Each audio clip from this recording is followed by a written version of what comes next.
Assalamualaikum warahmatullahi wabarakatuh. Waalaikumsalam warahmatullahi wabarakatuh. Alhamdulillah wassalatu wassalamu ala sayyidina Rasulillah sayyidina wa maulana Muhammad ibn Abdullah wa ala alihi wa sahbihi wa mawala. La haula wa la quwwata illa billah, amma ba'du. Bapak-bapak, ibu-ibu, saudara-saudara kaum muslimin rahimakumullah. Rangka memperingati Maulid Nabi besar Muhammad sallallahu alaihi wasallam.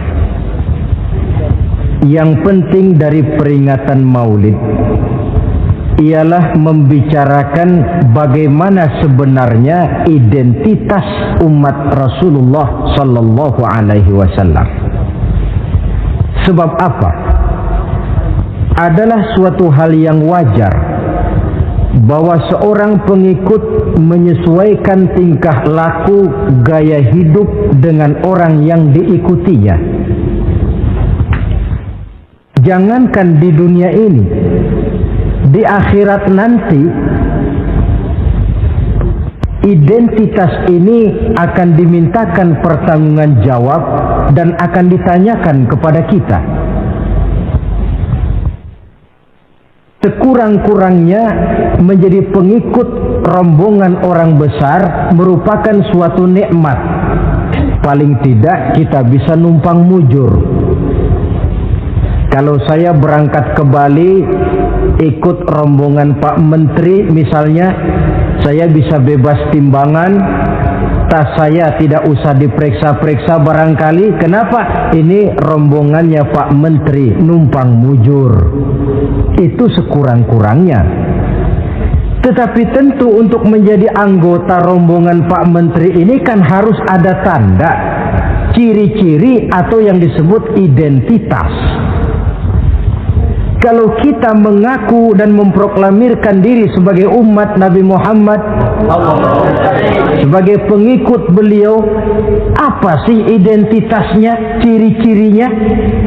Inilah yang akan kita bicarakan pada kesempatan ini, bersumber dari surah Al-Fatah ayat 29. Allah Subhanahu wa ta'ala menjelaskan Muhammadur Rasulullah, bahwa Nabi Muhammad itu adalah utusan Allah, pesuruh Allah. Walladzina ma'ahu, dan orang-orang yang bersamanya, orang yang mengikuti ajarannya, para sahabatnya, kita ini para pengikutnya, mempunyai ciri atau identitas. Dalam ayat ini ada 5 ciri yang dijelaskan. Pertama, asyidda'u 'alal kuffar. Pengikut Nabi Muhammad bersikap tegas kepada orang-orang kafir. Apa artinya tegas di sini? Saudara-saudara, tegas di sini artinya bukan main marah-marahan, tidak ngajak berkelahi, bukan juga menantang perang. Tegas di sini artinya mempunyai prinsip, mempunyai garis yang nyata di dalam keyakinan beragama. Garisnya apa? Tidak lain, lakum dinukum waliyadin. Bagi Tuhan agama Tuhan, bagi kami agama kami. Silahkan Tuhan melaksanakan agama Tuhan, kami akan melaksanakan agama kami. Kami menghormati Tuhan, Tuhan pun menghormati kami. Tetapi soal agama tidak usah dicampur adukkan. Identitas semacam ini perlu kita tegakkan kembali. Sebab apa? Sebab di zaman sekarang orang mulai mengaburkan nilai-nilai kebenaran dari agama, yang pada akhirnya menanamkan sikap ngambang terhadap agama. Misalnya kita ini dibuai dengan kalimat yang kelihatannya bagus tapi sebenarnya mengandung racun. Kata orang, jangan fanatik, semua agama kan bagus, semua agama benar, semua agama thayyib. Terus terang saja, saya bukan tidak setuju dengan kalimat itu. Saya beranggapan kalimat itu belum sempurna. Semua agama benar, jangan titik di situ, itu baru sekedar koma. Semua agama benar, koma, bagi penganutnya masing-masing, titik. Semua agama baik, koma, bagi penganutnya masing-masing, titik. Bagi kita yang muslim, yang benar Islam. Dan seorang muslim yang berani membenarkan semua agama, seorang muslim yang berani berkata semua agama benar, sekurang-kurangnya munafik kalau tidak menjadi murtad. Wah Pak, itu namanya fanatik dong. Betul. Yang tidak boleh kan fanatik kepada suku, yang tidak boleh kan fanatik kepada guru, tapi fanatik kepada agama dalam arti berpegang teguh kepada agama merupakan bagian daripada kehidupan beragama. Hanyalah kalau umat Islam ini fanatik dengan agamanya, dia akan konsekuen, baik melaksanakan, mengamalkan maupun mengembangkan agamanya. Saya cinta kepada suku saya, tapi tidak lalu fanatik.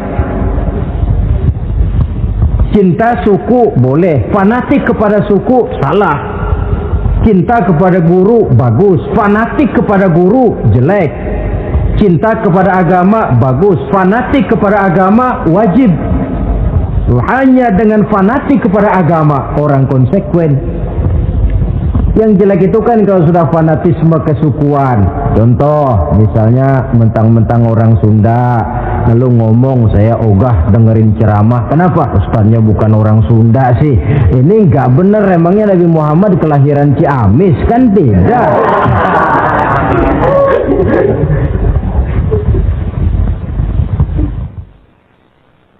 Toleransi ada tempatnya,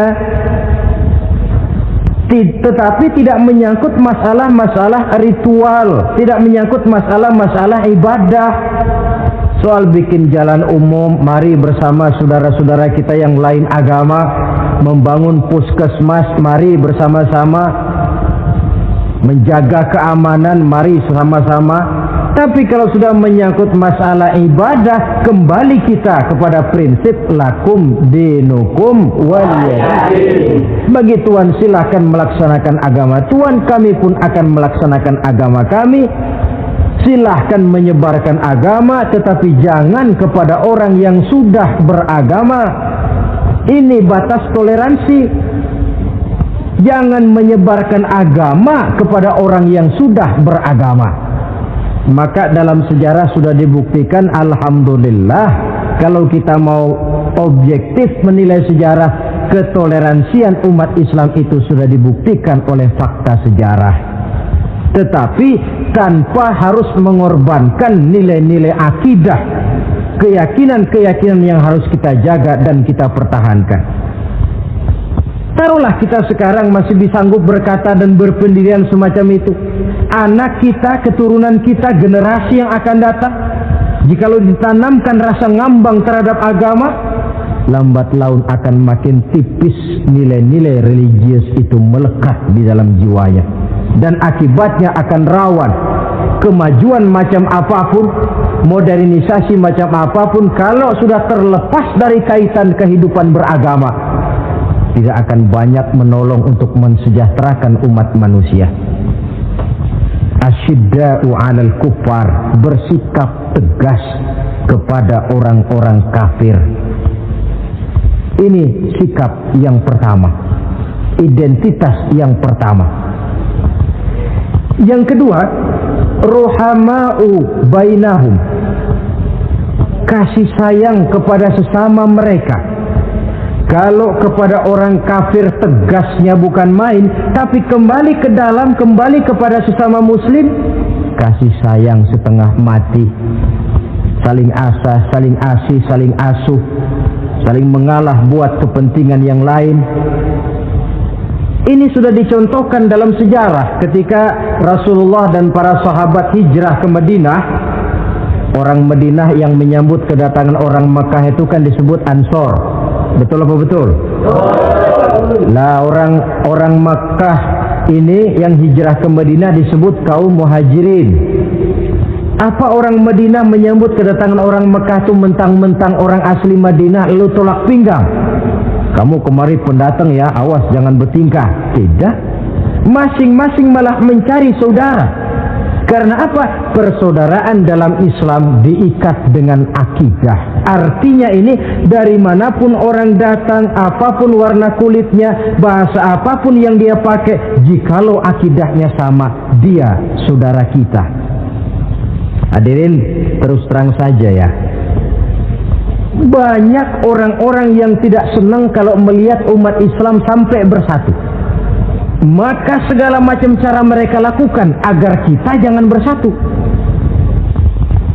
Terang-terangan menghantam Islam, tidak mungkin orang berani. Kenapa? Saya pikir sebodoh-bodohnya umat Islam dia masih fanatik sama agamanya. Dia masih sanggup bilang, "Mas, gue emang gak sembayang, tapi agama gue lu hina, gue bacok lu." Itu kan positif, fanatisme agama namanya. Maka orang menghantam Islam itu lalu nggak berani terang-terangan. Caranya belajar dari Van der Plas, belajar dari Snokor-Groyer. Mau menghantam Islam, masuk ke tengah-tengah umat Islam. Pakai peci, kalau perlu pakai sorban, pakai sorban. Nggak bisa assalamualaikum latihan, assalamualaikum, hantam Islam dari dalam. Caranya, kalau perlu dibuatkan merek-merek Islam, yang mereknya Islam tapi tujuannya bikin kacau dalam Islam. Muncullah yang namanya Islam ingkar sunnah, muncul yang namanya Islam sejati, Islam, mereknya Islam, tujuannya bikin kacau dalam Islam. Kalau dia sudah mengkafirkan orang lain yang tidak sepaham dengan dia, tidak mau bermakmum kepada orang yang sepaham dengan dia. Kalau cara ini tidak kena, mereka putar lagu lama. Apa lagu lama itu? Lagu khilafiyah. Lagu lama itu supaya kita sengketa sesama kita, mempersoalkan hal-hal kecil, waktu terbuang, energi habis untuk mempermasalahkan hal yang tak pernah kunjung selesai. Sering kejadian toh di kampung-kampung, yang satu pakai usolli, yang satu tidak, lalu pisah RT. Yang satu azan sekali Jumatan, yang satu 2 kali, lalu bangun masjid lagi. Yang satu kunut, yang satu tidak, asaholo. Persoalan yang semacam ini sampai kiamat tidak akan kunjung selesai.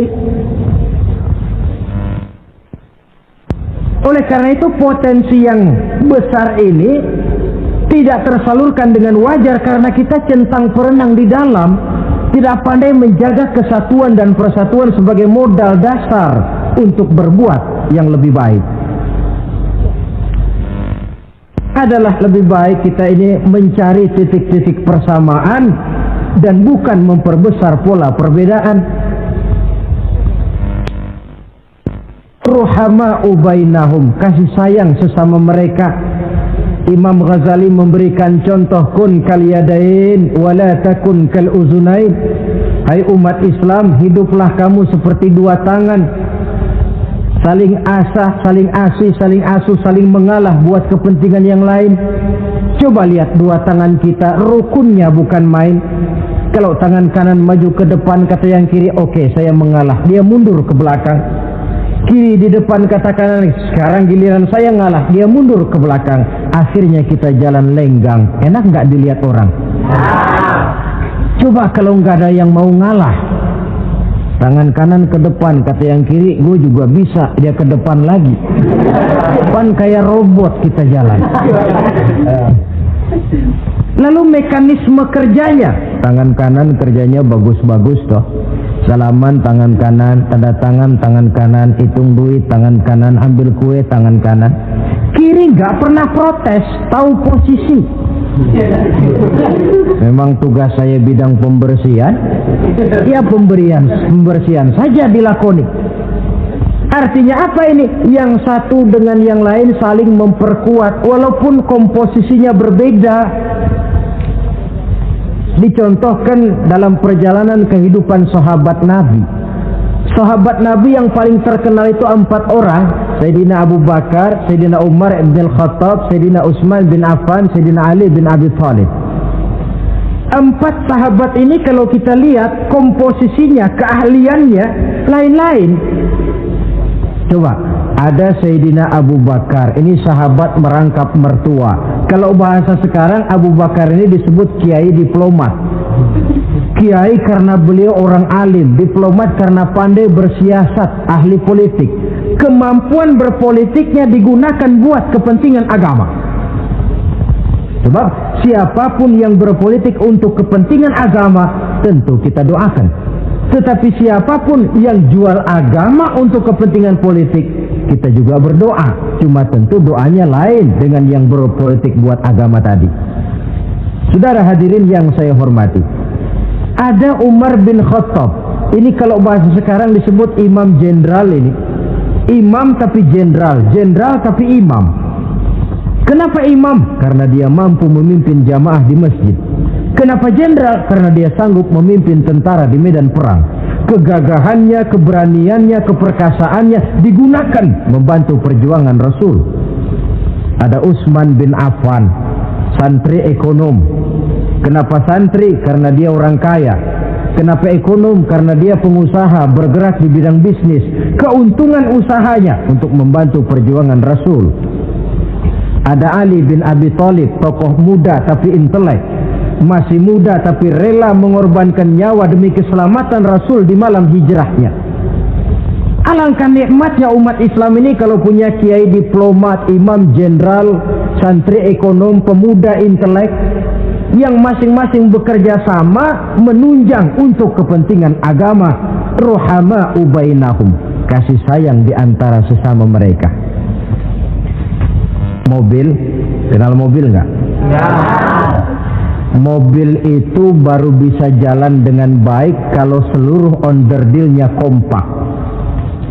Kalau yang satu sudah merasa dirinya lebih penting dari yang lain, alamat mobil udah deket mogok. Misalnya yang jadi bensin nyombong, kalau nggak lantaran saya nggak bakalan jalan nih mobil. Bannya denger, sombong. Kata ban, sombong kamu bensin. Apa kamu kira kamu saja yang penting? Saya tersinggung, kata ban, lalu kempes. Kira-kira kalau ban kempes jalan nggak mobil? Begitulah umat ini. Kayak satu bangunan, ada yang jadi jendela, pintu, tiang, genteng dan sebagainya. Tetapi satu sama lain hendaknya saling memperkuat. Kalau tidak, kita ini pernah diramalkan oleh Nabi, yushiku an tada'a alaikumul umam kama tada'al akalatu ala qas'atiha.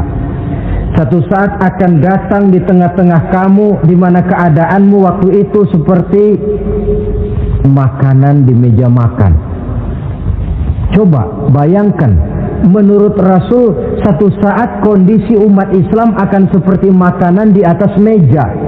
Yang barat mau makan, yang timur mau santap, yang selatan mau ganyang, yang utara mau injak-injak. Satu saat kondisi umat Islam akan seperti itu. Heran sahabat, ya Rasulullah, kok kita bisa dikepung begitu rupa? Iya. Apa pada waktu itu jumlah kami sedikit ya Rasulullah? Tidak, kata Rasul. Bal antum yawma idzin katsir. Jumlahmu pada waktu itu banyak, besar, kamu mayoritas. Cuma sayang, kata Nabi, walakinnakum ghusaa'un ka ghusaa'is sail. Tetapi keadaanmu waktu itu seperti busa di lautan. Banyak tapi centang perenang. Banyak tapi tidak punya daya dan kekuatan. Dipermainkan gelombang lautan, dihempaskan ke tepian pantai tanpa punya makna dan arti. Mayoritas tapi nasibnya ironi. Lantaran apa ini? Kita tidak pandai menjaga kesatuan dan persatuan. Prinsip ruhama ubainahum, kasih sayang di antara sesama mereka, belum bisa kita wujudkan. Oleh karena itu, hadirin yang saya hormati, Identitas yang kedua ini mari kita tegakkan, menggalang kesatuan dan persatuan untuk kejayaan agama yang kita cintai. Soal posisi silahkan berbeda, soal profesi silahkan berbeda, tetapi hendaknya perbedaan ini tidak menyebabkan persimpangan tujuan. Satu sama lain saling memperkuat. Identitas yang kedua, bahwa kita sudah diikat dengan akidah, tidak oleh ras, warna kulit, suku, bahasa, oleh akidah. Satu kali orang sudah syahadat, dia adalah saudara kita. Sudah lewat masanya di mana kita umat Islam ini dikotak-kotakan, dan sudah datang waktunya di mana kita bersatu, saling menunjang, saling membantu, sehingga dengan demikian terwujudlah satu masyarakat yang diikat dengan nilai-nilai akidah. Ini yang kedua, kasih sayang kepada sesama muslim. Satu badan itu kalau yang satu sakit, yang lain kan akan ikut merasa sakit. Saudara jalan tengah malam, ibu jari tersandung batu, meletak. Begitu ibu jari tersandung batu, kontan, darah keluar, mulut bilang aduh, kepala ikut pusing, nggak pakai diundang. Solidaritas sosial yang terjadi secara reflektif.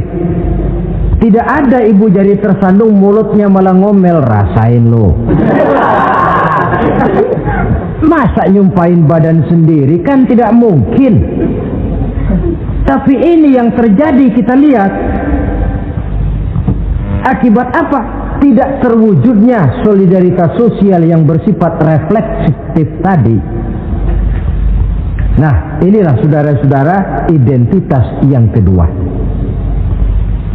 Yang ketiga sekarang, pengikut Nabi Muhammad sallallahu alaihi wasallam itu cirinya yang ketiga, tarahum ruk'an sujjada. Engkau lihat mereka ruku dan sujud, mendirikan sholat. Ini identitas, ciri. Di akhirat nanti akan diperiksa dengan seadil-adilnya. Siapa? Saya, Pak. Saya siapa? Pengikut Nabi Muhammad. Betul? Betul. Baik. Pengikut Nabi Muhammad itu tandanya ruka'an sujada, ruku dan sujud. Sampean ngaku umat Nabi Muhammad, sujud, pernah sembahyang? Sembahyang juga, Pak. Berapa kali? Enggak banyak-banyak, Pak, setahun 2 kali. Kapan itu? Idul Fitri sama Idul Adha. Kata petugas, syarat kurang, minggir.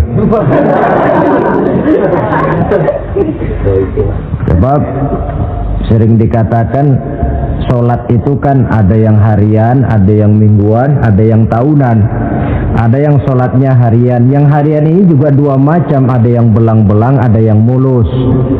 Kalau yang belang-belang itu kalau zuhur sholat, asar out. Asar kepegang, maghribnya melayang. Maghrib ketangkep, isanya terbang. Itu lumayan ketimbang yang seminggu sekali, cuma Jumat saja. Yang Jumat pun agak lumayan lah daripada yang setahun 2 kali, cuma Idul Fitri dan Idul Adha.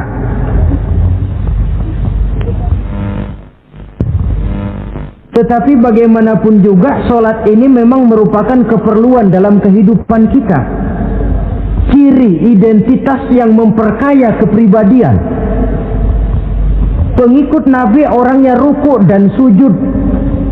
Sehingga di zaman sahabat tadi kondisi mereka digambarkan kalau siang seperti kuda perang, tetapi kalau malam seperti pendeta. Maksudnya apa? Di medan perang mereka gagah, tapi kalau sudah ruku dan sujud bukan main khusyuknya. Ruku dan sujud. Dengan kata lain, ciri pengikut Nabi Muhammad orangnya mendirikan sholat,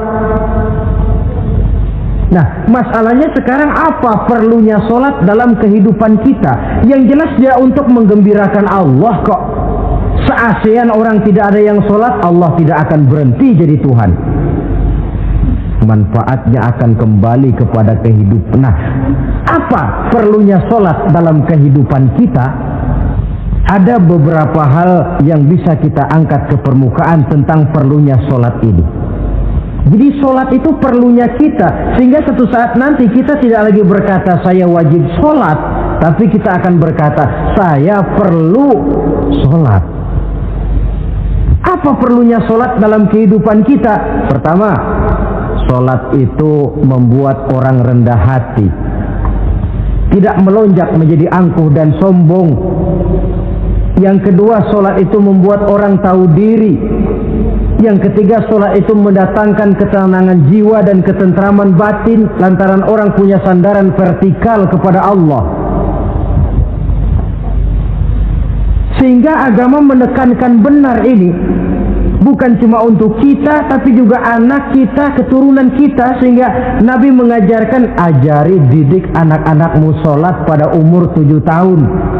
Kalau umur 10 tahun mereka sudah berani meninggalkan sholat, pukul. Bukan dengan tujuan menyakiti, tapi mendidik anak supaya disiplin dengan sholatnya.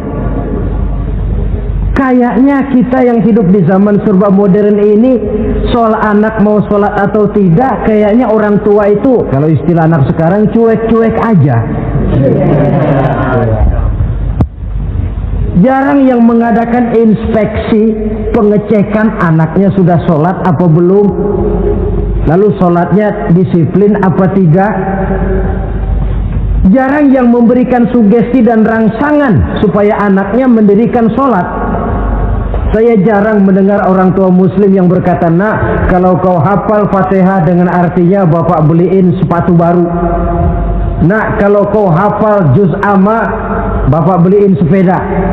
Sugesti untuk hal-hal yang bersifat agama sangat langka. Tapi kalau sudah hal-hal yang bersifat umum, wah, nah, kalau kamu lulus nanti SD ya, kita piknik ke Tangkuban Perahu, lulus SMP tur ke Bali, lulus SMA piknik ke Singapura. Rangsangan dan dorongan, baguslah itu. Tetapi alangkah akan lebih bagusnya jika untuk hal-hal yang bersifat agama kita pun sanggup memberikan sugesti, rangsangan dan dorongan kepada anak-anak kita. Sehingga sejak kecil mereka sudah terbiasa dengan sholat. Sejak kecil mereka sudah disiplin dengan sholatnya. Wah, kalau tidak, kayu itu kalau mau dibengkokkan pada saat dia masih kecil. Kalau sudah besar baru mau dibengkokin, repot kayu itu. Membentuk orang soleh itu harus dimulai sedini mungkin. Karena itu salah satu fungsi solat Allah jelaskan, inna sholata tanha 'anil fahsya wal munkar. Bahwa solat yang dikerjakan dengan betul mampu mencegah manusia dari perbuatan yang keji dan munkar. Jadi dengan kata lain, orang yang disiplin dengan solat terpeliharalah dirinya dari perbuatan yang keji dan munkar.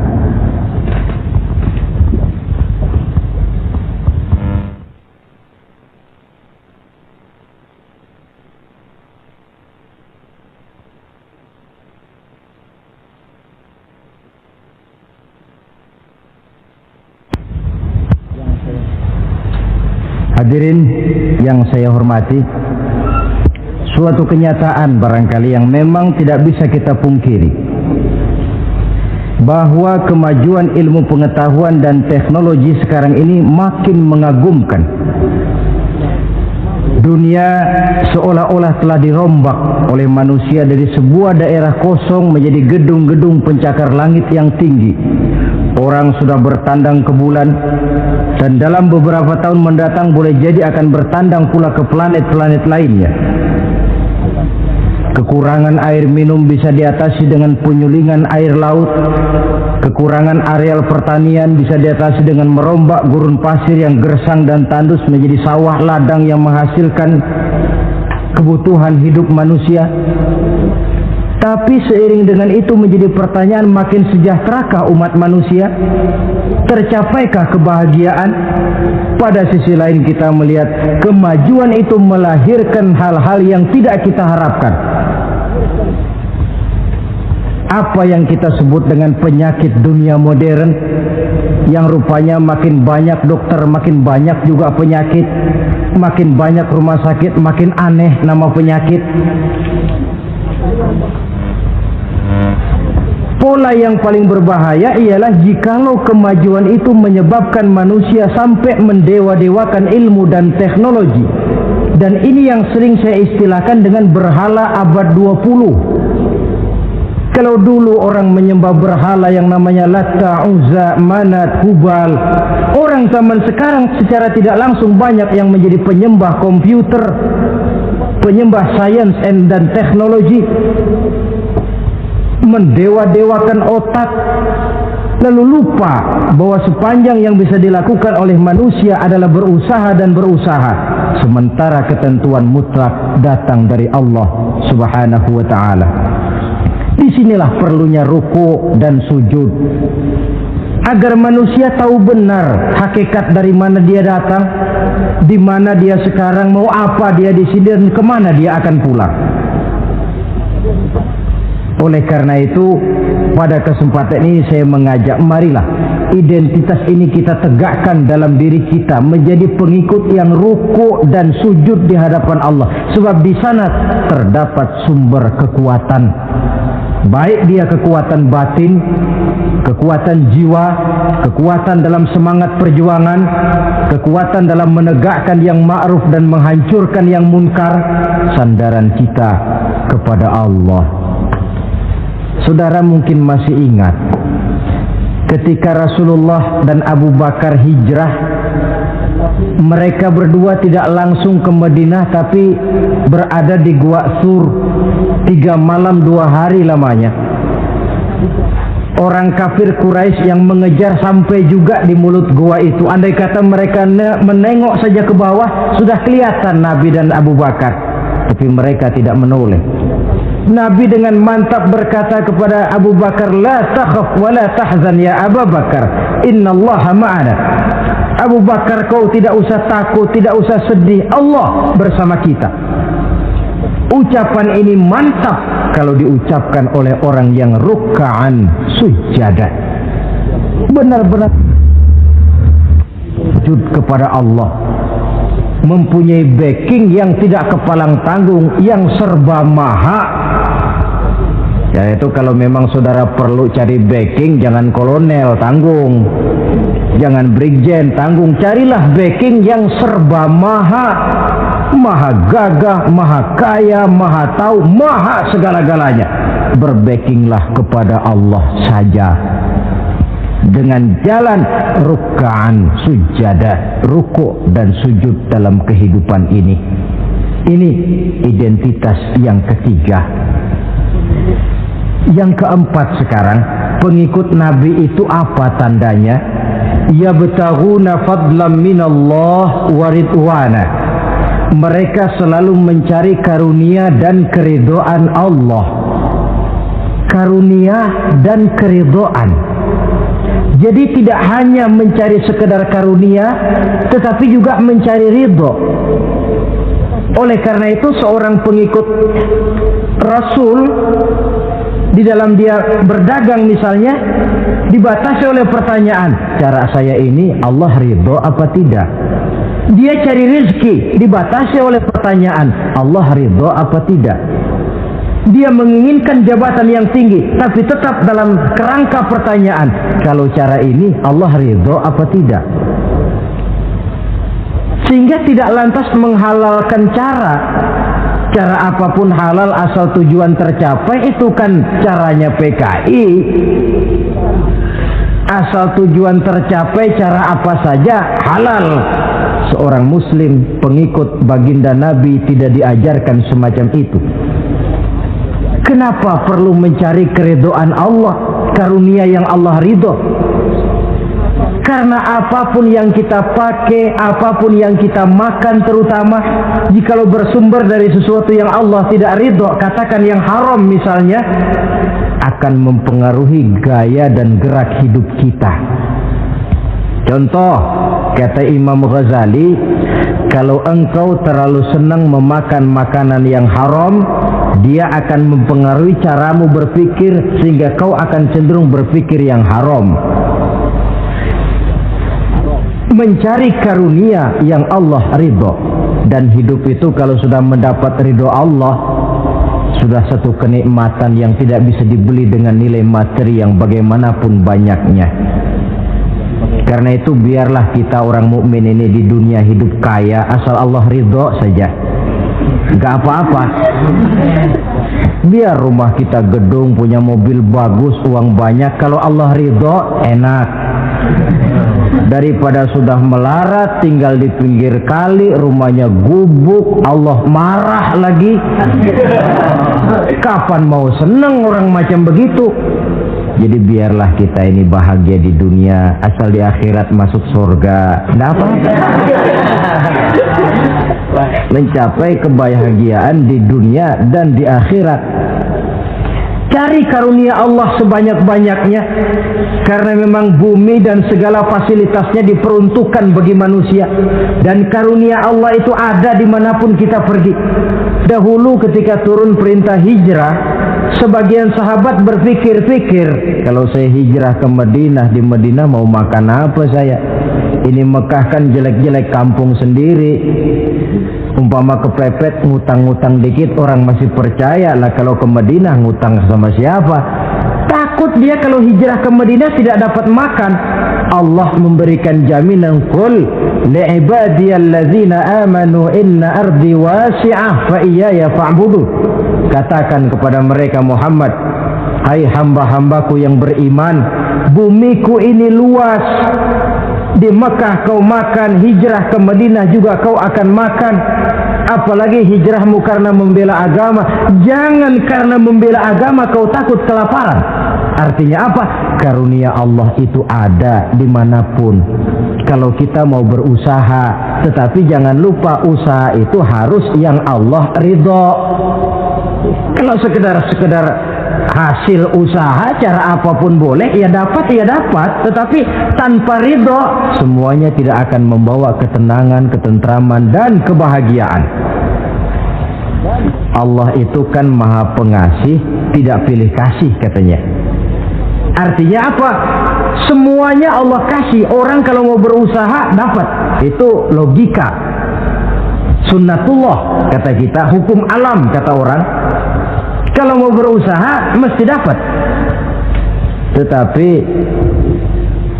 kasih sayang Allah ini tidak diberikan kepada setiap orang. Kalau pengasihnya berlaku kepada semua orang, mau kafir mau beriman, kalau berusaha dapat. Itu Rahman namanya. Tapi Allah tidak cuma Rahman, Allah juga Rahim, maha penyayang. Bedanya apa? Orang yang dikasih itu belum tentu disayang. Tetapi kalau disayang mesti dikasih. Kalau tidak dikasih tentu ada pertimbangan lain untuk kepentingan kita. Misalnya anak kita baru kelas 1 SMP, datang, Pak beliin motor buat sekolah. Kita lalu menilai anak ini nggak ada motor saja kadang-kadang jarang sampai ke sekolah, apalagi dibeliin motor, bisa dari rumah berangkat ke sekolah nggak sampai. Tidak dibelikan bukan karena tidak sayang, justru karena sayangnya ada pertimbangan lain untuk kepentingan si anak. Tetapi kadang-kadang anak sendiri berpikirnya lain. Bapak katanya sayang, minta dibeliin motor saja tidak dibelikan. Dia menilai orang tuanya tidak sayang, padahal justru sayangnya lalu tidak dibelikan. Begitulah satu contoh kecil dari keridhaan Allah ini. Jika Allah sudah memberikan ridhonya kepada kita, segala yang kita mau diberikannya. Kalau tidak juga diberikan, tentu ada manfaatnya untuk kemaslahatan kita. Allah Maha tahu. Misalnya orang mengeluh, saya akan sembahyang rajin, ngapa rezeki seret bener sih?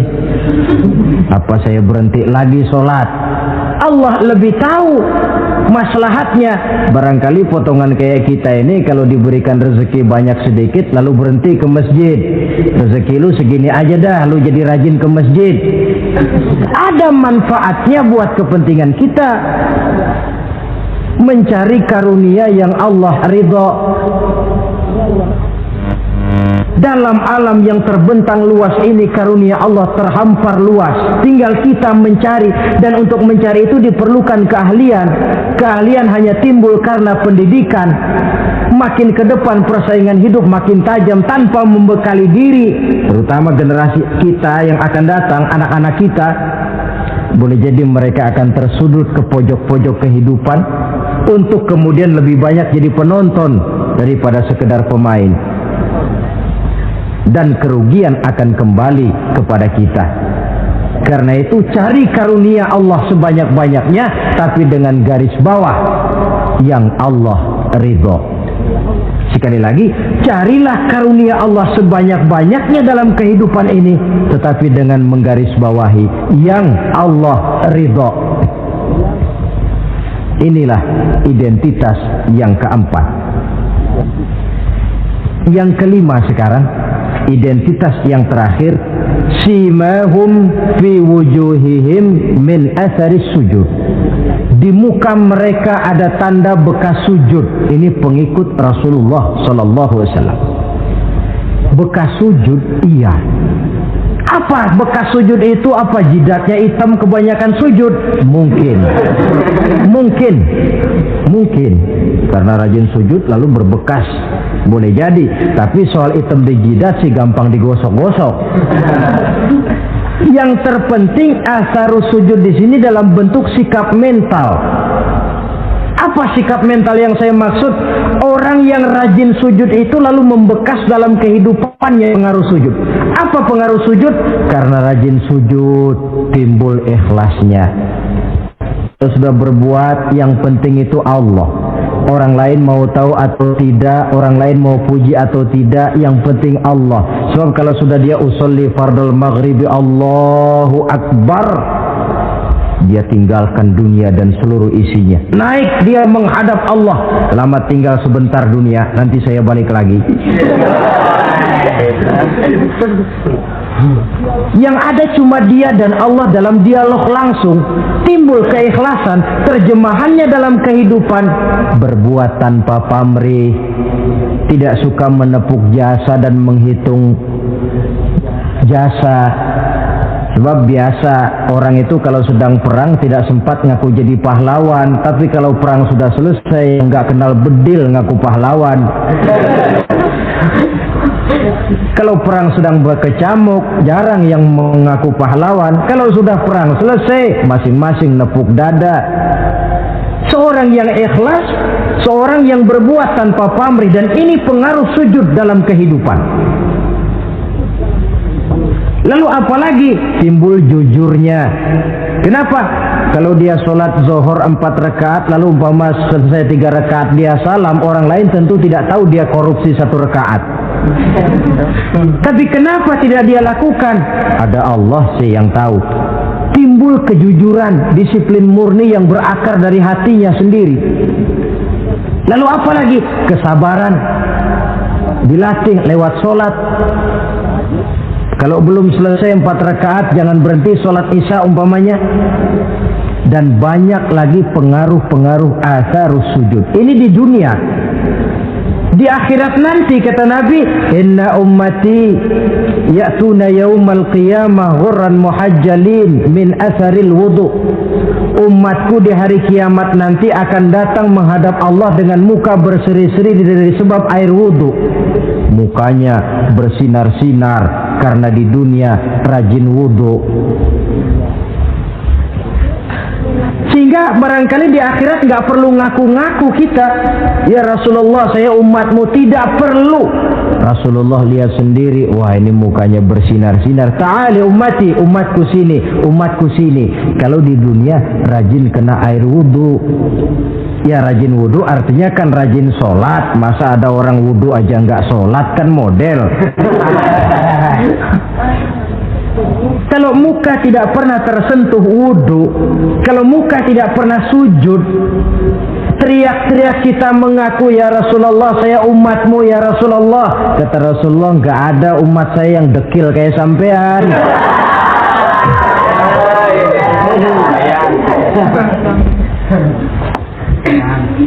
Itulah sebabnya pada kesempatan ini saya mengajak mari membiasakan diri berwudu. Tidak cuma untuk sholat. Saudara mau berangkat ke kantor wudu dulu, bagus. Saudara mau pergi berdagang wudu dulu, cakep. Saudara mau pergi kuliah, mau pergi sekolah wudu dulu, bagus.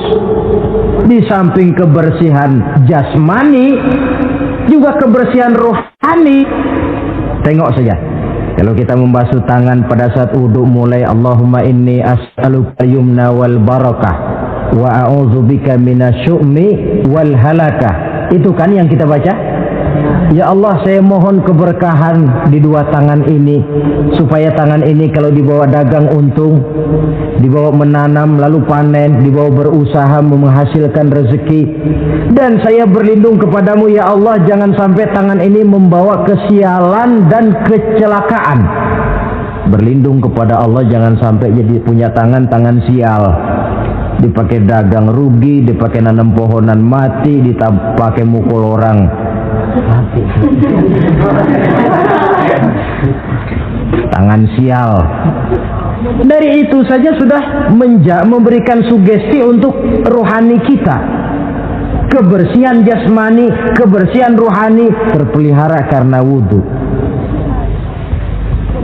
Jadi asarus sujud, pengaruh sujud membekas di dalam kehidupan. Sehingga oleh Syekh Muhammad Abduh dijelaskan, walikulli ibadatin minal ibadati sahihah asarun fi taqwimi akhlaqil qaimi biha wa tahzibi nafsihi. Setiap ibadah yang dikerjakan dengan betul pasti mempunyai pengaruh yang nyata dalam meluruskan moral akhlak orang yang melaksanakan ibadah itu sendiri. Jadi sujud kita betul apa tidak? Lihat saja pengaruhnya dalam kehidupan kita. Sholat kita sudah betul apa tidak? Lihat saja pengaruhnya dalam kehidupan kita. Kalau sujud ya sujud, tapi judi jalan juga, sujudnya belum betul. Waktunya sholat ya sholat, waktunya mabuk, sholatnya belum betul. Waktunya ruku ya ruku, giliran nyolong, sholatnya belum betul. Sebab sholat yang dikerjakan dengan betul, sujud yang dikerjakan yang punya pengaruh nyata dalam kehidupan, kelihatan bekasnya dari tingkah laku dan gerak kita di dalam menelusuri kegiatan hidup ini. Maaf, dengan sedikit pahit barangkali kita memang harus berkata, masih banyak di antara kita umat Islam ini yang melaksanakan ibadah hanya dengan prinsip asal sekedar gugur kewajiban. Perkara ada pengaruhnya atau tidak dalam diri kita, kita malas untuk mengadakan evaluasi. Akibatnya ibadah yang kita kerjakan tidak mempunyai pengaruh dalam membentuk kepribadian kita. Orang yang mengucapkan syahadat ada pengaruh dalam jiwanya. Orang yang mendirikan sholat ada pengaruh dalam membentuk kepribadiannya. Orang yang melaksanakan puasa ada pengaruh dalam perkembangan jiwanya. Orang yang mengeluarkan zakat ada pengaruhnya dalam mengelola hartanya. Orang yang melaksanakan ibadah haji ada perubahan dalam kegiatan hidupnya, dari yang negatif kepada yang positif tentunya. Simahum fi wujuhihim min athari sujud. Di muka mereka, di muka pengikut Rasulullah ini ada tanda pengaruh bekas sujud. Karena rajinnya dia melaksanakan sujud di dalam kehidupan ini. Nampak pengaruh yang nyata di dalam kehidupannya, dalam gerak dan tingkah lakunya. Saudara hadirin, ma'asyiral muslimin rahimakumullah. Inilah 5 identitas yang harus kita tegakkan jikalau kita mau jadi umat yang konsekuen. Tidak sekedar bangga-banggaan menyandang titel umat Nabi, apalagi konon mengharapkan syafaatnya di akhirat nanti, padahal sebagai pengikut kita tidak menyesuaikan diri dengan yang kita ikuti. Bagaimana mau mengharapkan fasilitas yang namanya syafaat? Bahwa syafaat pertolongan Rasul itu ada, tetapi fungsinya kan ibarat orang punya kain, syafaat itu nambel. Saudara punya kain, sobek-sobek sedikit, ditambel oleh yang namanya syafaat. Sholat kurang sedikit, ditambel oleh syafaat. Sodakoh ada campur riak sedikit, tidak karena Allah sedikit, syafaat. Jadi kalau punya kain sobek ada syafaat. Lah kalau kainnya tidak punya, yang mau ditambel apanya? Sholat tidak, puasa tidak, di akhirat aman dah dapat syafaat. Tentu terlalu berlebihan, terlalu optimis mengharapkan sesuatu yang kita memang tidak punya modal dasar untuk memperolehnya. Baiklah ya, kesimpulan. Pertama, sebagai pengikut kita harus menyesuaikan diri dengan yang kita ikuti. Identitas. Suatu umat hanya akan berwibawa, hanya akan dihitung dan dipandang orang kalau dia tegak dengan identitasnya. Kalau macan sudah kehilangan sifat galaknya, orang tidak takut lagi kepada macan.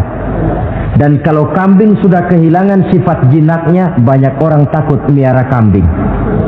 Kalau umat Islam sudah kehilangan identitasnya, dia akan menjadi umat yang kehilangan wibawa dan tidak pernah ditakuti oleh musuh-musuhnya. Seenaknya saja orang mengacak-acak kehidupan kita sebagai umat kalau tidak punya identitas.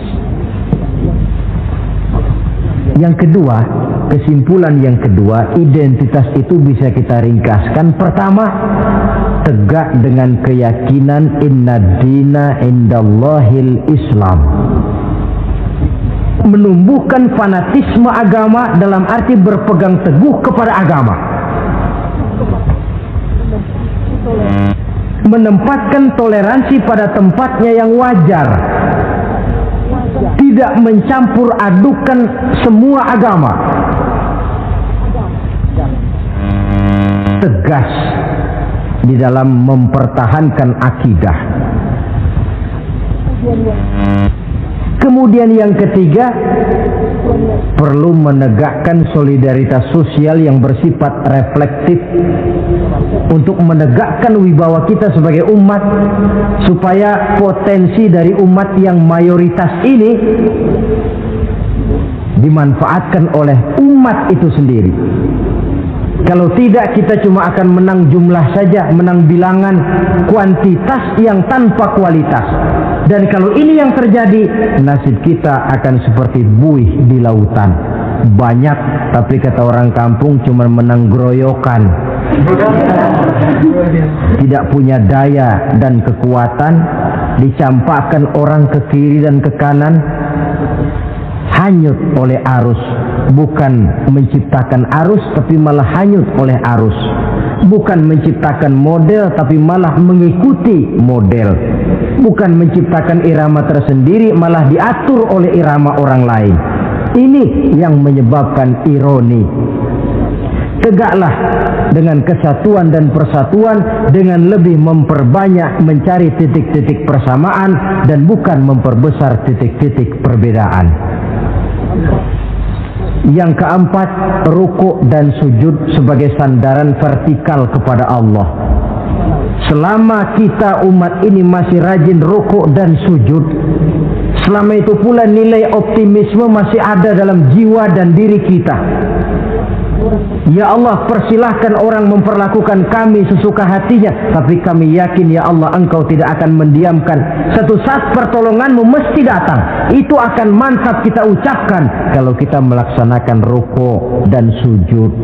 Tertimpa tangga, jatuhnya sakit, ketimpa tangga lagi, musibah yang beruntun.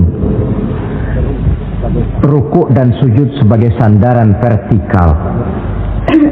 Yang kelima, karunia Allah dan keridhaan Allah jangan dipisah. Cari karunia sebanyak-banyaknya, tetapi dalam batas-batas yang diridhoi Allah.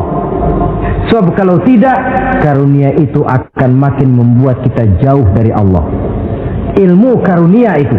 Tapi kalau tidak diridhoi Allah, Nabi ingatkan, man izdada ilman wa lam yazdad huda, lam yazdad minallahi illa bu'da. Orang yang bertambah ilmu tapi tidak bertambah hidayah, dia hanya akan semakin jauh dari Allah. Jauh dari Allah menimbulkan kegersangan dalam jiwa, kepanasan dalam hati, sehingga jauhlah kita dari ketenangan hidup. Karunia yang Allah ridho, dan Islam melarang umatnya untuk berpangku tangan menunggu keajaiban dari langit. Berusaha, berikhtiar, berdoa, lalu bertawakal kepadanya. Yang terakhir, hendaknya ibadah yang kita kerjakan dievaluir, ditinjau kembali apa pengaruhnya dalam kehidupan kita. Sebab setelah selesai melaksanakan suatu ibadah, hendaknya nilai ajaran yang terkandung dalam ibadah itu bisa kita terjemahkan dalam kehidupan kita, sehingga gerak kita dalam sholat dengan tingkah laku kita di luar sholat ada kesinambungan. Gerak kita di dalam bulan Ramadan dengan tingkah laku kita di luar Ramadan ada kesinambungan. Namanya ibadah yang kita kerjakan ada pengaruhnya dalam memperbaiki kehidupan kita.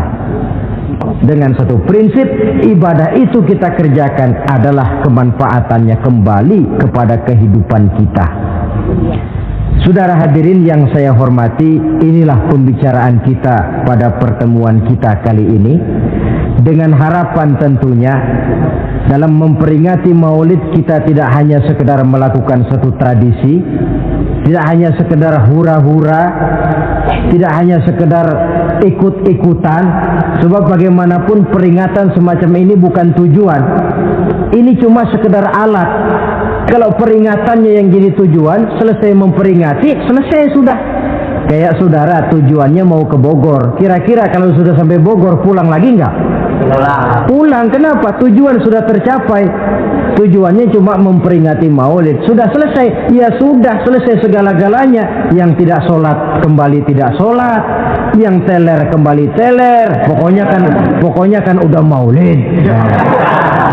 Itu kalau dijadikan tujuan. Maulid sekali lagi bukan tujuan, cuma sekedar alat. Tujuan kita diantaranya mencari identitas, menyesuaikan diri sebagai seorang pengikut dengan Rasulullah yang kita ikuti itu. Inilah pembicaraan kita kali ini. Mudah-mudahan 5 identitas ini Allah berikan kekuatan untuk bisa kita tegakkan dalam diri kita masing-masing, sehingga kebanggaan sebagai pengikut Nabi dibuktikan dengan amal perbuatan kita. Terima kasih banyak atas segala perhatian. Mohon maaf atas segala kekurangan. Usikum wa iyaya bitaqwallah. Wassalamualaikum warahmatullahi wabarakatuh. Waalaikumsalam warahmatullahi wabarakatuh.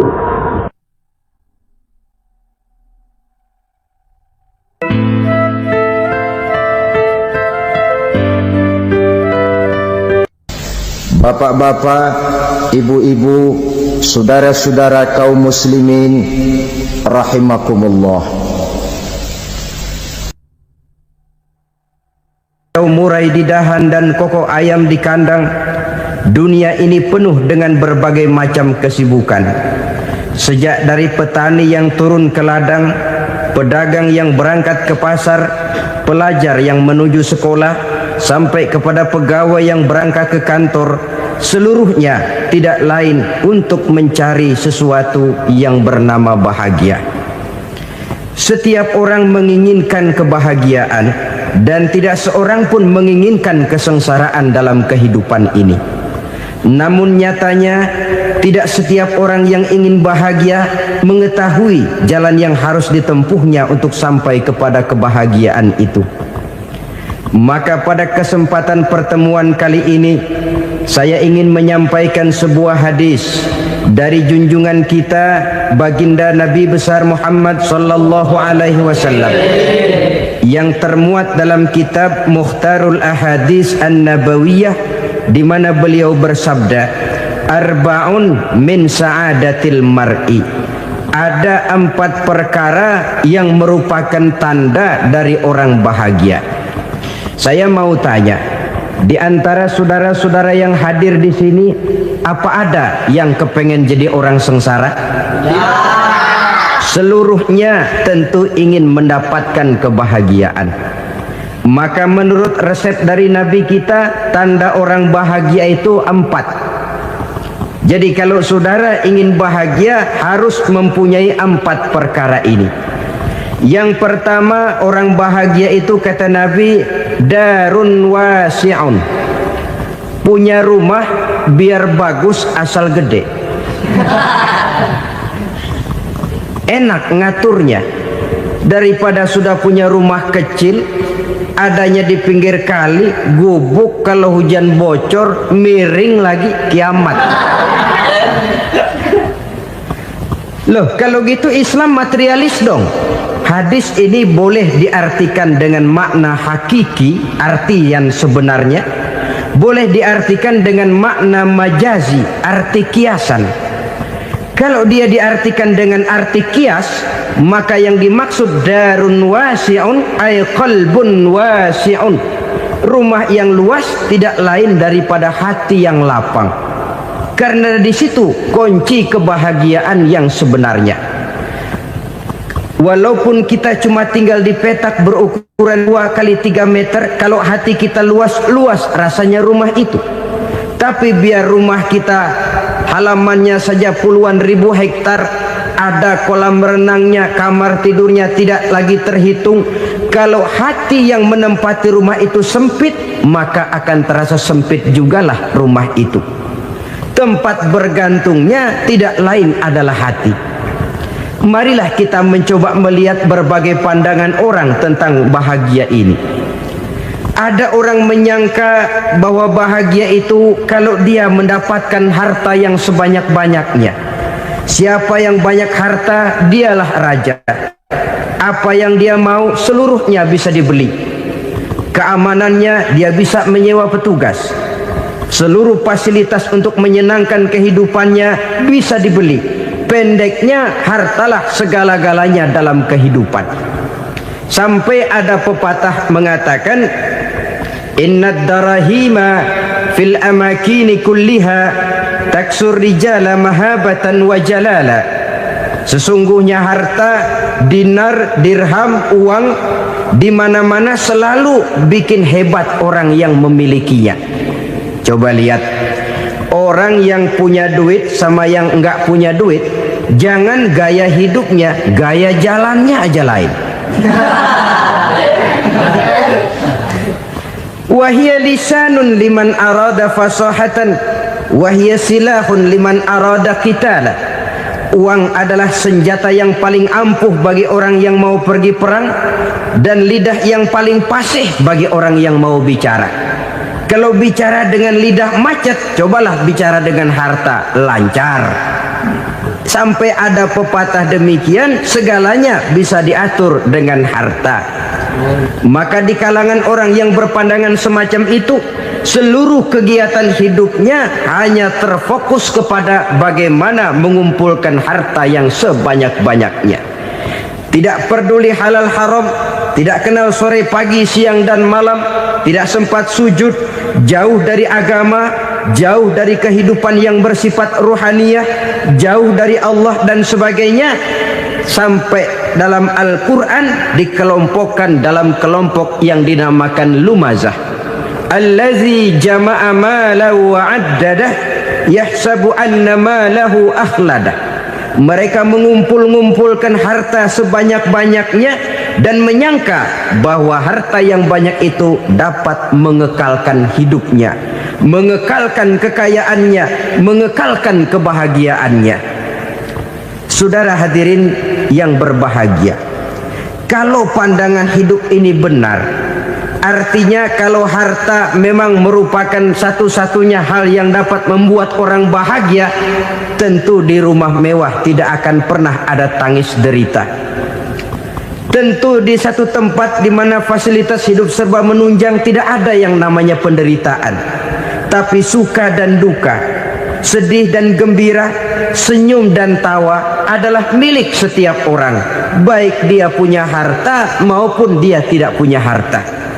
Nyatalah bahwa harta semata-mata bukan merupakan jaminan bahwa orang akan bahagia. Walaupun tanpa harta orang sulit untuk bahagia. Saya mau cerita, ada orang super kaya.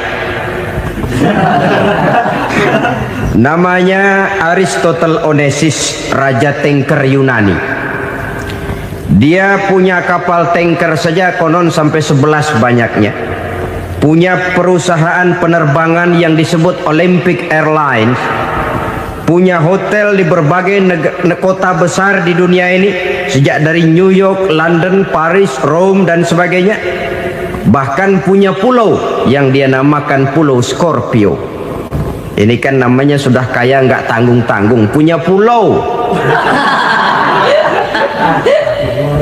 Nah, dia punya 2 orang anak, yang satu laki-laki namanya Alexander, yang satu perempuan namanya Maria Onassis. Seluruh harapannya tertumpah kepada anak lakinya Alexander ini, yang akan meneruskan usahanya, meneruskan kekayaannya, meneruskan dinastinya. Apa yang terjadi? Ternyata anak yang dia harapkan yang bernama Alexander ini mati muda dalam kecelakaan pada waktu dia olahraga. Apa olahraganya? Namanya olahraga anak orang kaya, golongan jet set. Olahraganya olahraga pesawat terbang. Jatuh, ya nggak kapungut, habis mati. Tinggal satu anak perempuannya, Maria Onassis. Tapi anak perempuan ini juga malah urakan. Terakhir dia pacaran, bahkan kemudian kawin sama orang Rusia. Rupanya Aristotle Onassis ini broken. Kekayaannya yang berlimpah ruah, perusahaannya yang begitu banyak, siapa yang akan meneruskan? Siapa yang akan menggantikan?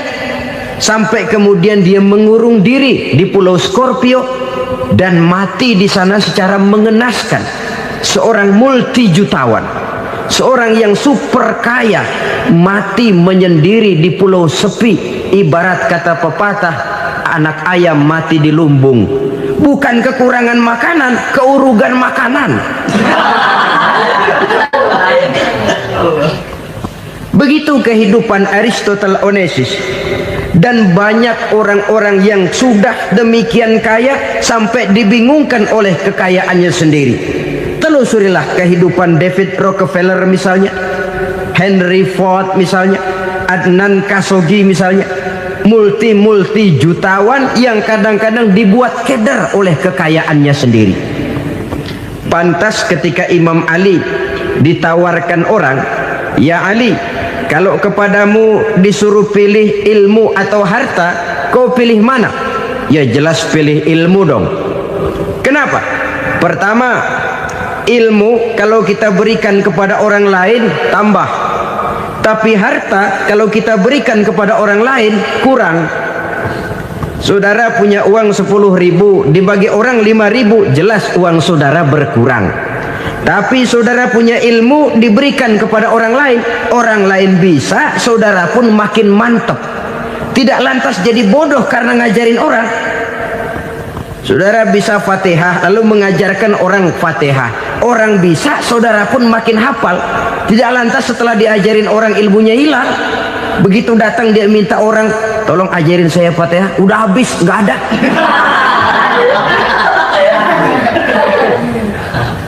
Yang kedua kata Imam Ali, ilmu menjaga kita. Kalau harta kita yang harus jaga. Makin banyak ilmu, makin terpelihara diri seharusnya. Tetapi makin banyak harta, makin bingung kita jaganya. Sampai kadang-kadang kalau perlu seluruh keliling rumah dipasangi alarm. Belum cukup, disewakan anjing besar-besar, pasang di depan pintu, awas anjing galak. Masih belum cukup juga cari centeng tukang-tukang kepruk jaga rumah. Masih terasa belum aman, padahal rumahnya dikelilingi tembok besar. Di balik tembok ada pintu-pintunya tebal. Di balik pintu itu terbuka masuk kamar, kamar pun ada pintunya, pintunya pun kuat. Masuk ke dalam kamar ada lemari, lemarinya pun pintunya kuat, dikunci, kuncinya pun kuat. Tapi terhadap seluruhnya yang timbul cuma sekedar was-was saja. Kesimpulannya sekali lagi, tanpa harta orang memang sulit untuk bahagia. Tapi harta semata-mata tidak merupakan jaminan orang akan bahagia.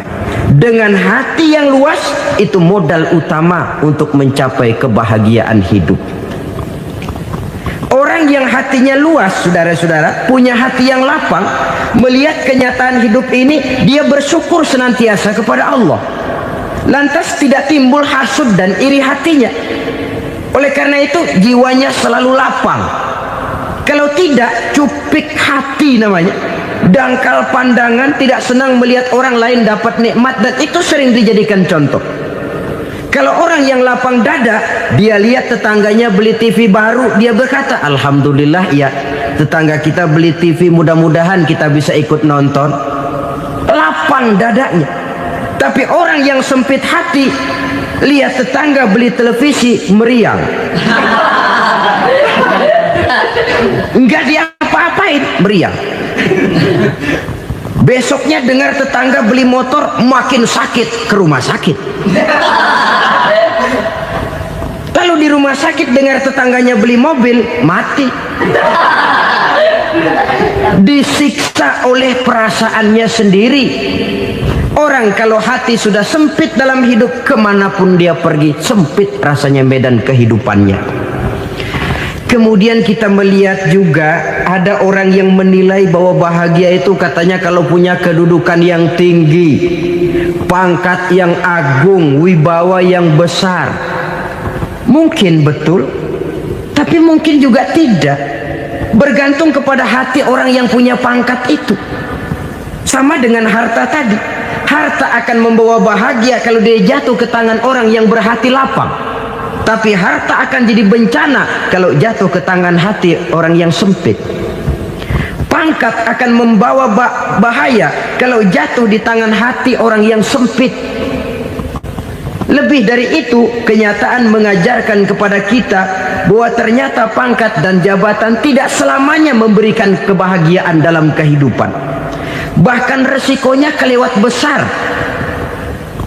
Beberapa bukti kita bisa ambil dari para pemimpin dunia yang menjadi korban lantaran pangkat dan jabatan yang disandangnya. Saudara ingat Presiden Abraham Lincoln dan John Kennedy dari Amerika? Dibunuh orang. Park Chung-hee dari Korea Selatan, Ziaur Rahman dari Bangladesh, Anwar Sadat dari Mesir, terakhir Indira Gandhi dari India, menjadi korban dari pangkat dan jabatan yang disandangnya dari orang-orang yang tidak senang dia memegang jabatan itu. Dia akan mudah mengundang bencana.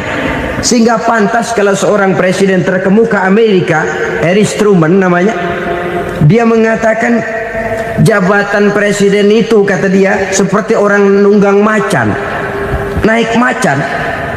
Harus kita taiki, kalau enggak dia bakal nerekam kita, ngeri katanya. Adapun orang yang hatinya lapang, kalau dia menerima pangkat dan jabatan, dianggapnya itu satu kesempatan untuk berbuat baik. Tapi orang yang berhati sempit, menerima pangkat dan jabatan, bukan kadang-kadang menerima, malah berusaha setengah mati mencapai dengan segala cara. Kalau perlu jilat atas, jilat atas. Jadi golongan sumuhun dawuh. Jadi kelompok kulon nuwun, yes sir, yang kerjanya cuma oke bos. Kalau perlu jilat atas, jilat atas. Kalau perlu injak yang bawah, injak yang bawah. Perlu sikut kiri kanan, sikut kiri kanan. Yang penting pangkat dapat, jabatan dapat. Orang yang semacam ini, kalau sudah mempunyai pangkat dan jabatan, biasanya dia tidak menganggap itu sebagai amanah, tidak menganggap sebagai kesempatan berbuat baik, tapi malah kesempatan untuk memperturutkan hawa nafsunya yang dilatar belakangi oleh kesempitan hatinya tadi. Apalagi kalau orang memperoleh pangkat karena banyak mengeluarkan uang. Seakan-akan pangkat dan jabatan itu sekarang macam proyek, pakai tender. Siapa yang berani bayar segini naik, nggak berani minggir. Padahal logikanya, kalau orang mencapai satu jabatan karena banyak mengeluarkan uang, hampir bisa dipastikan bahwa setelah jabatan itu dia pegang, langkah pertama yang akan dilakukannya ialah berusaha bagaimana uang yang dia keluarkan supaya kembali. Ya paling kurang pulang modal dulu dong. Soal mikirin rakyat soal nanti, tapi ini modal harus pulang. Itu celakanya kalau orang memperoleh pangkat dan jabatan cuma karena banyak mengeluarkan uang. Jarang orang yang mempunyai keyakinan dan pandangan bahwa pangkat dan jabatan merupakan amanah. Jadi sekali lagi, pangkat dan jabatan mungkin saja membawa kebahagiaan kalau jatuh ke tangan orang yang berhati lapang.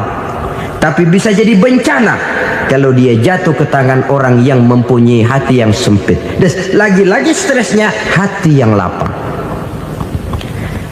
Lalu sebagian orang, saudara, ada yang berpandangan katanya bahagia itu kalau jadi orang terkenal, mempunyai popularitas, menjadi idola di kalangan remaja, di kalangan orang tua, di segala lapisan masyarakat. Padahal makin populer orang makin terikat dia. Ya kalau macam kita ini kan nggak punya nama, nggak populer, tengah malam buta mau nongkrong di warung Tegal aman. Tapi pangkat, jabatan, kedudukan, popularitas menyebabkan kita diikat dengan berbagai macam peraturan. Cuma mandi sama ke WC saja yang nggak dikawal.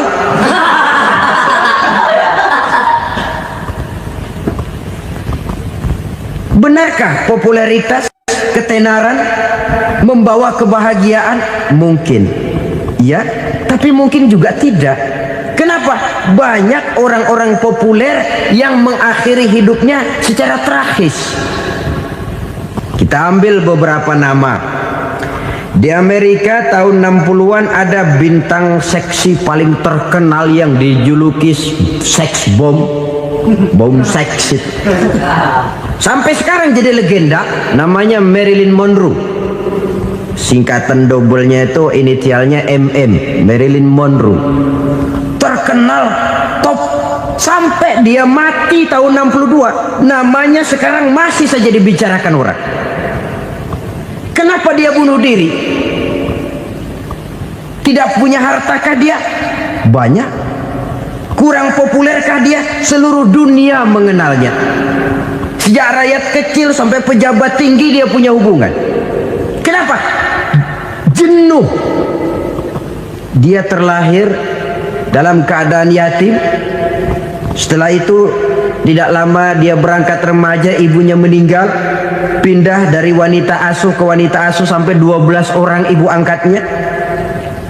Dan kekecewaan yang paling parah, setiap laki-laki yang dekat dengannya hanya seperti kapal berlabuh.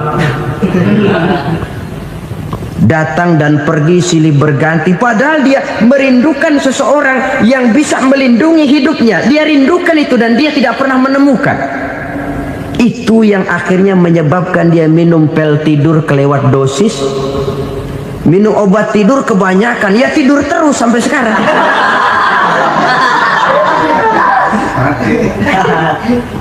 Dia mengakui, saya telah memiliki ketenaran, tapi saya tidak pernah hidup dalam ketenaran itu. Saya pandai main sandiwara, tapi saya ingin hidup dalam alam yang real sebagaimana umumnya orang. Itu yang dia rindukan. Menyusul jejak yang namanya Marilyn Monroe ini, Billie Holiday, saudara kenal tentu. Di rumah sakit dirawat. Dia juga minum obat overdosis, mati lagi. Jimi Hendrix minum obat tidur overdosis kelewat batas, mati lagi. Lalu yang menghanyutkan diri di danau, Janis Joplin dan Brian Jones.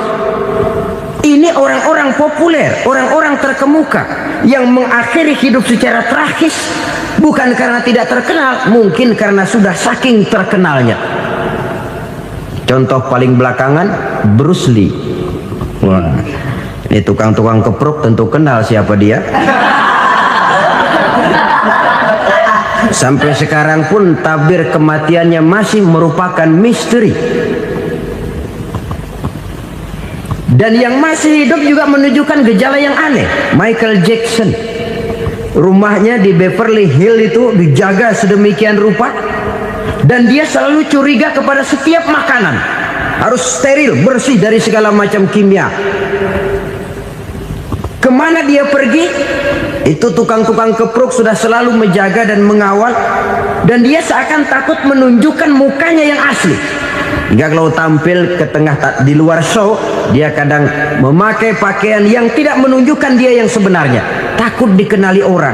Ternyata popularitas sering jadi momok yang meracuni kehidupan manusia.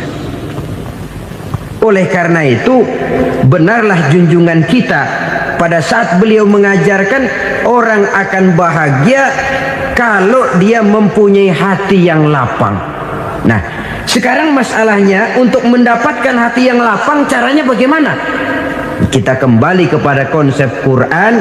Allah mengajarkan, ala inna bi dzikrillahi tatmainnul qulub. Ketahuilah bahwa dengan banyak mengingat Allah, hati akan tenang, jiwa akan lapang. Dengan kata lain, dekat dengan agama, merasakan kehadiran Allah dekat dalam hidup, itu muara pertama untuk mencapai hati yang lapang. Ala inna bi dzikrillahi tatmainnul qulub. Jangan macam orang sekarang ingin mendapatkan ketenangan lalu tapak di puncak gunung, di gua-gua, di tempat sepi. Iyalah kalau nggak ada ular. Kalau tergigit ular berbisa, ketenangan belum, mati jelas itu. Islam positif untuk mendapatkan ketenangan. Ala inna bi dzikrillahi tatmainnul qulubi.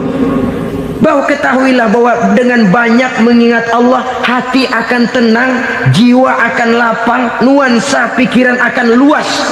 Karena yang namanya bahagia ada dimanapun manusia berada. Di kampung ada bahagia, di kota ada bahagia, di ngarai, di lembah, di gunung, di hutan, di lautan, di angkasa luar, dimanapun bahagia itu ada kalau kita bermodalkan hati yang lapang ini. Dan hati akan lapang kalau kita dekat dengan agama. Dekat dengan harta buat sementara hati mungkin tenang, tapi ketenangan yang relatif dan temporer. Apalagi orang tiap kali tambah harta, tiap kali tambah rencana, itu wajar. Mungkin sebelumnya saudara berpikir, kalau punya duit 5.000 enak nih. Begitu punya duit 5.000, aduh sayang kalau 10.000 aja. Tiap kali tambah harta, tiap kali lain rencana. Makin banyak rencana, makin menjauhkan kita dari yang namanya ketenangan. Padahal ketenangan merupakan unsur utama untuk mencapai bahagia. Dan ketenangan itu bermuara dalam hati manusia. Tengoklah kehidupan ini. Orang yang banyak harta dengan orang miskin, berbedakah rasa sakit yang mereka tanggungkan? Rasanya tidak. Walaupun si kaya tidur di kasur empuk berselimutkan sutra mahal, sementara si miskin meringkuk di balai bambu yang keras dan kasar. Apabila maut datang, dia juga tidak pernah pilih bulu. Maut datang menjemput si kaya di singgasana keemasannya, dikelilingi oleh para pengasuh, dayang dan idang serta para pengawal. Dan maut pun datang menjemput si miskin papa, sehingga ia tergelepar di tepian jalan. Kedua-duanya bernama mati. Kalau nyata bahwa sakit yang ditanggung si kaya tidak beda dengan sakit yang ditanggung si miskin, bukan harta semata yang membuat orang bahagia. Hati yang tenang, jiwa yang lapang penuh kedamaian karena banyak berzikir dan mengingat Allah, itu merupakan modal utama untuk mencapai sesuatu yang bernama bahagia.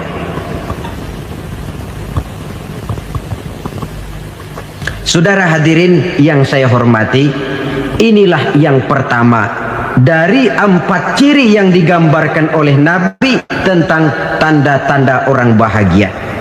Dan harus berangkat dari yang pertama ini, hati yang lapang.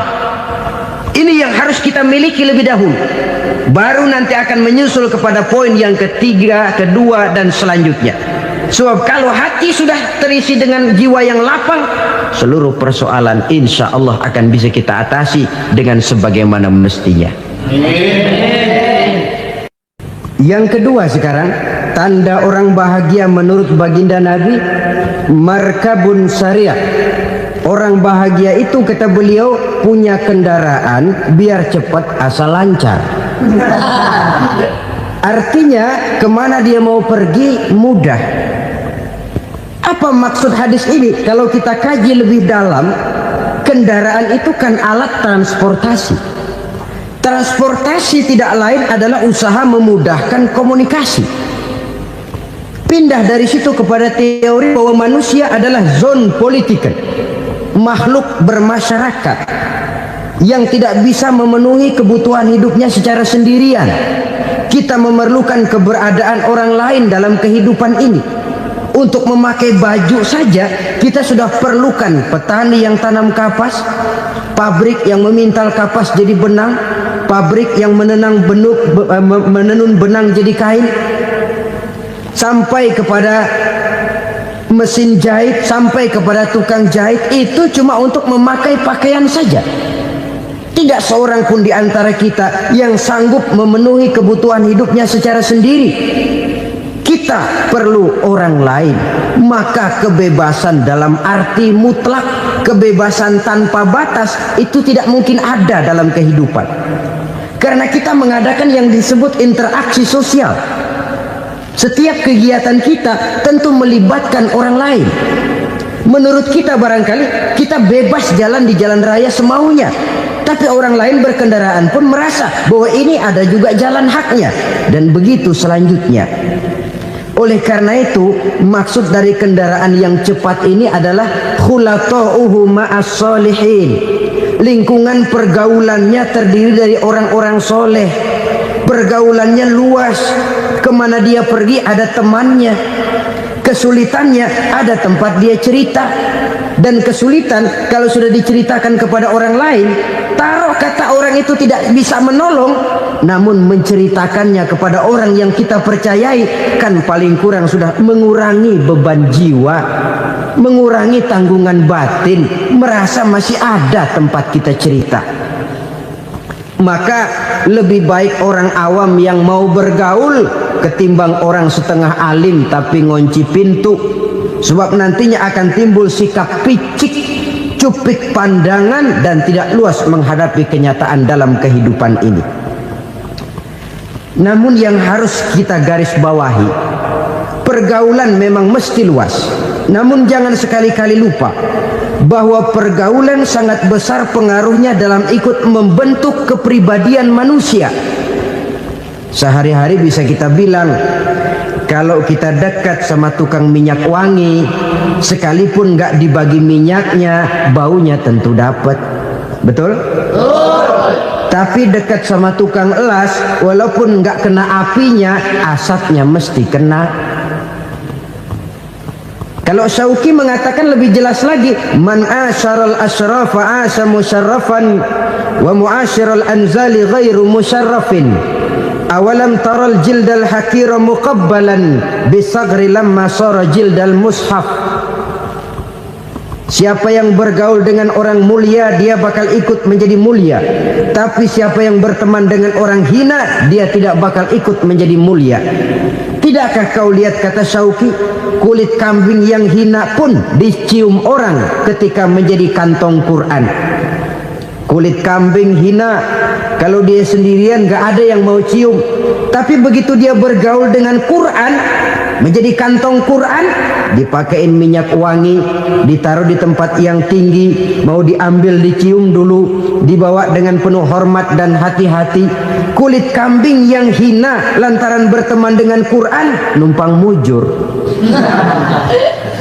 Tapi coba lihat kalau kulit kambing berteman dengan kayu, jadi beduk, habis. Zohor dikemplang, asar dipukul. Itu pun sedikit saja, cuma salah milih teman. Yang temannya Quran dihormati orang, yang temannya kayu lantaran jadi beduk, gelap-gelap subuh orang udah kemplangin.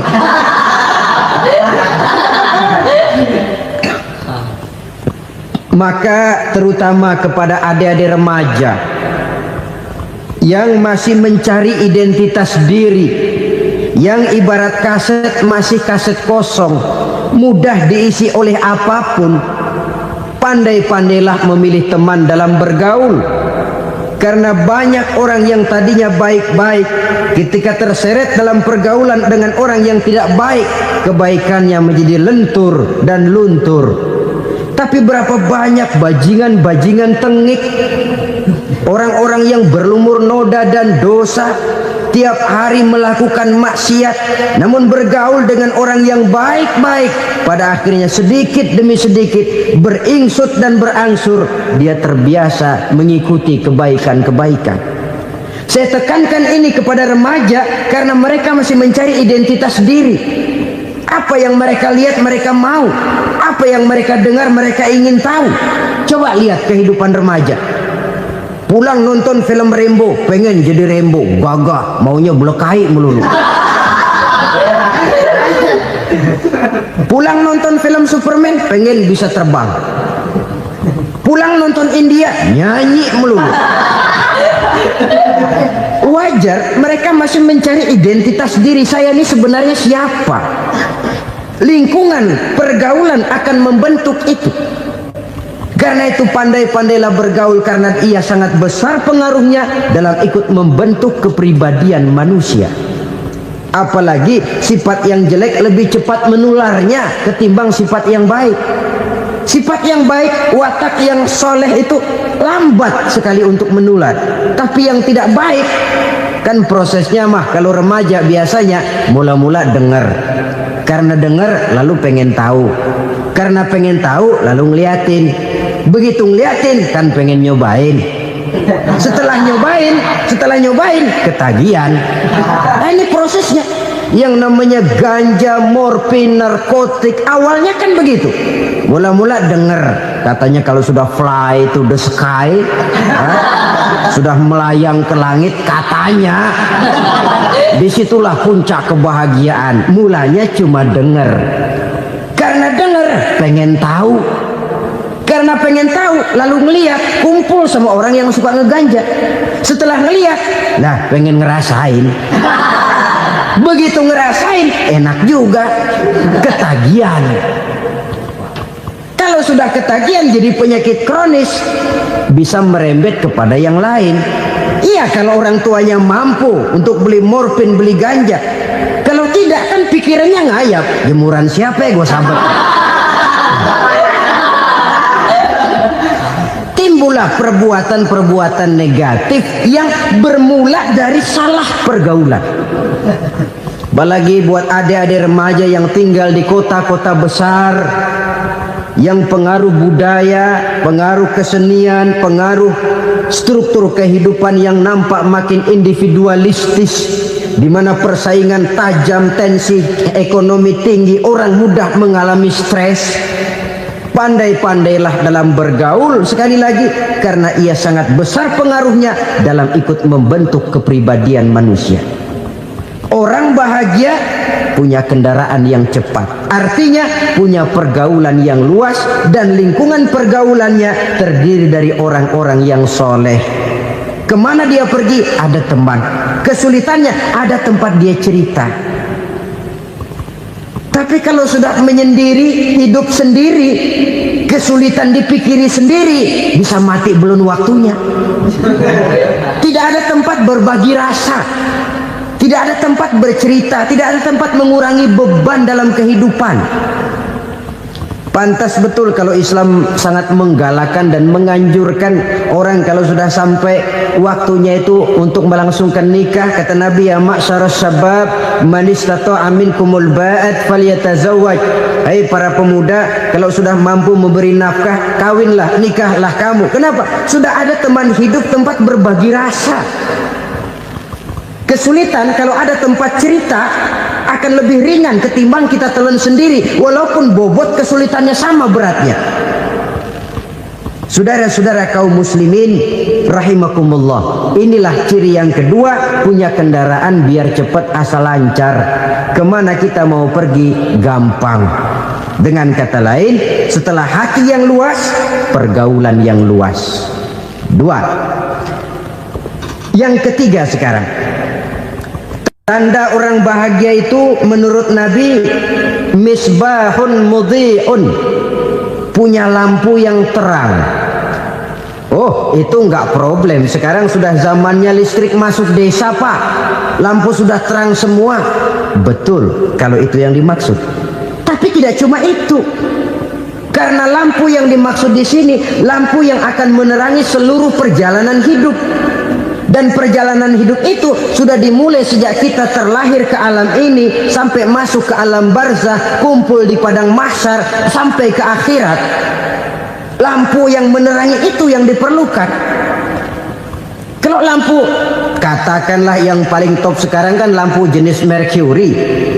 Taruhlah itu di rumah kita, dia cuma menerangi rumah kita, menerangi hati pun tidak sanggup.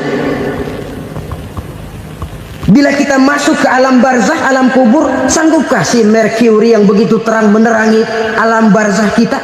Tidak sanggup lagi. Sanggupkah lampu yang ratusan watt, bahkan puluhan ribu watt menerangi kehidupan di padang mahsyar? Tidak akan sanggup lagi. Kalau demikian, yang dimaksud lampu yang terang di sini apa? Tidak lain amal soleh, kebajikan yang kita lakukan dalam hidup. Itu yang akan jadi lampu penerang. Di dunia nama kita akan terang. Jasad kita boleh hancur terkubur tanah, tapi nama kita akan dikenang orang. Begitulah kalau orang meninggalkan kebajikan dalam hidup seperti sekarang. Ribuan orang tiap saat berziarah ke kubur Imam Syafi'i, ke kubur Imam Malik, ke kubur Imam Ghazali, ke kubur orang yang baik-baik, orang yang soleh-soleh. Kebajikannya yang ditinggalkan, yang mengukir namanya dengan tinta emas. Sehingga saudara sudah terbaring di alam kubur, orang lewat, Allah, ini kuburannya Fulan bin Fulan, dulu ini kebaikannya Masya Allah, saya ikut merasakan. Mari kita mampir sebentar, kita Fatihah.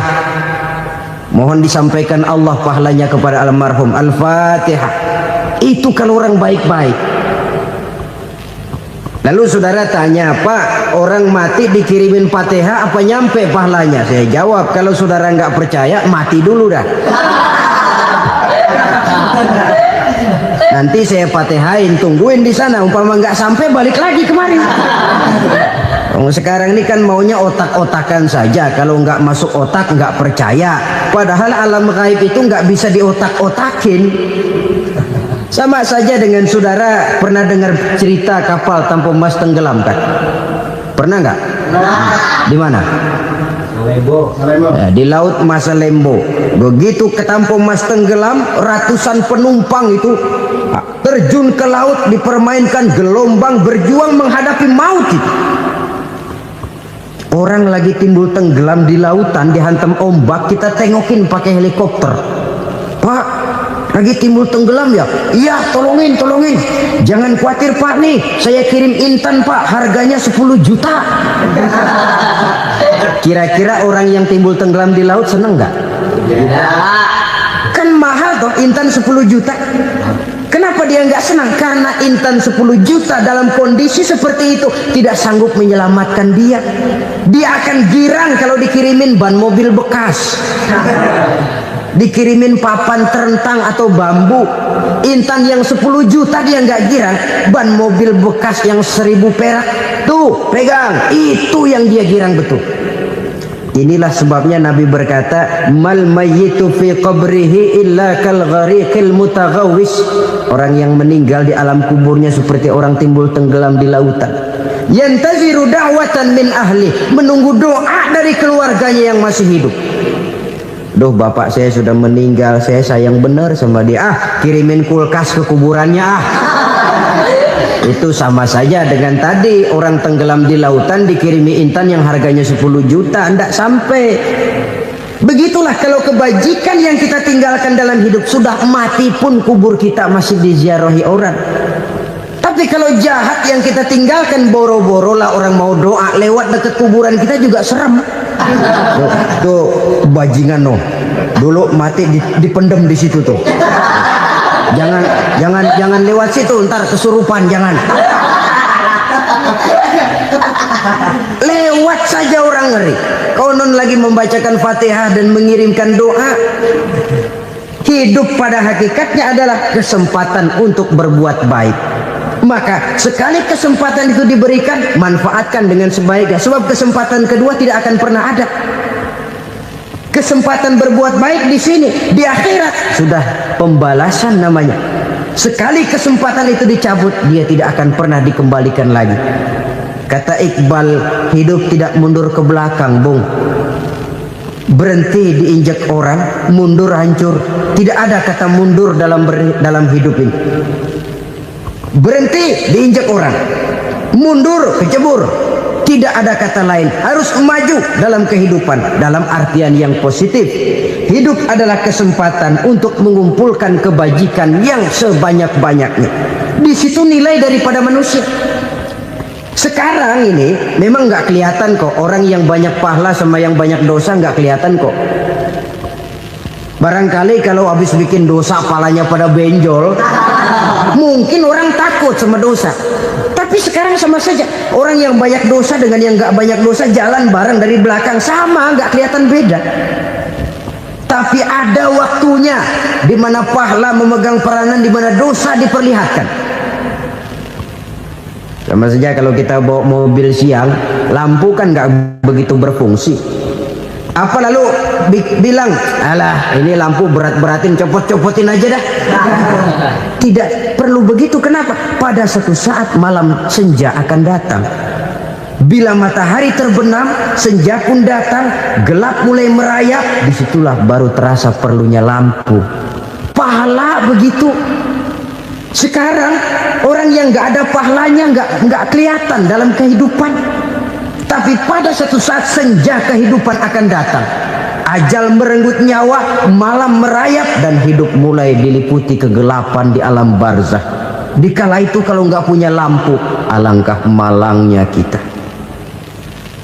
Sebab amal yang baik, kata Nabi, di alam barzah itu akan diciptakan menjadi perempuan yang cantik menemani kita. Amal yang jahat akan menjadi orang yang paling jelek nemenin kita. Udah di tempat gelap yang nemenin jelek.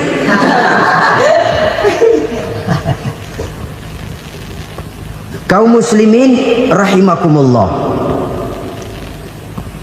Kalau demikian masalahnya, tergantunglah kita pandai memanfaatkan waktu. Al-waktu kasayf, waktu itu cepat sekali. Yang namanya waktu itu tahu-tahu. Tahu-tahu udah tahun 87. Tahu-tahu udah begitu. Tahu-tahu yang kemarin anak-anak, sekarang udah pada punya anak. Tahu-tahu saja itu. Begitu cepat waktu berlalu. Kalau tidaklah pandai kita memanfaatkannya, akan rugi kita.